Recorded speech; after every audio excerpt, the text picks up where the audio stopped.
বয়স হয়ে গেছে মানে প্রেশার আসবে, কিন্তু এটা কেন হলো এই ধারণাটাই আমাদের কাছে নেই।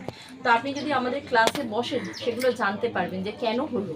আর যদি বলেন খাওয়া দাওয়া বিষ, ঠিকই বলছেন, খাওয়া দাওয়া একদমই বিষ। কারণ আগে জৈব সার দিয়ে চাষ হতো, আর এখন কি হচ্ছে, রাসায়নিক কীটনাশক দিয়ে চাষাবাদ হচ্ছে। ধরুন একটা সবজি বা ফল যেটা 90 দিনে হবে তার গ্রোথ, তাকে কি করছে 40 দিনে করে দিচ্ছে।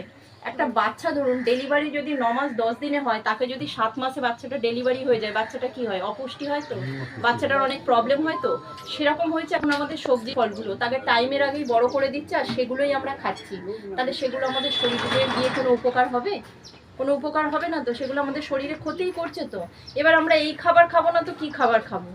আপনার কাছে প্রশ্ন হতেই পারে, কারণ আমরা তো এখন চাষ করতে যাব না যে আমাদের খাবার জন্য চাষ করতে হবে। তো চাষাবাদ পদ্ধতি পাল্টে গেছে, আমাদের লাইফস্টাইল পাল্টে গেছে, আমাদের ফুড হ্যাবিট তো পাল্টেই গেছে। আপনি বাইরের খাবার খান না তো বেশি? না না, বাইরে আমি চা বিস্কুট ছাড়া কিছু খাই না। হ্যাঁ, এবার এই চায়ের কথাটা আপনাকে বলি। চা আপনি কত বছর ধরে খাচ্ছেন? 80 বছর ধরে।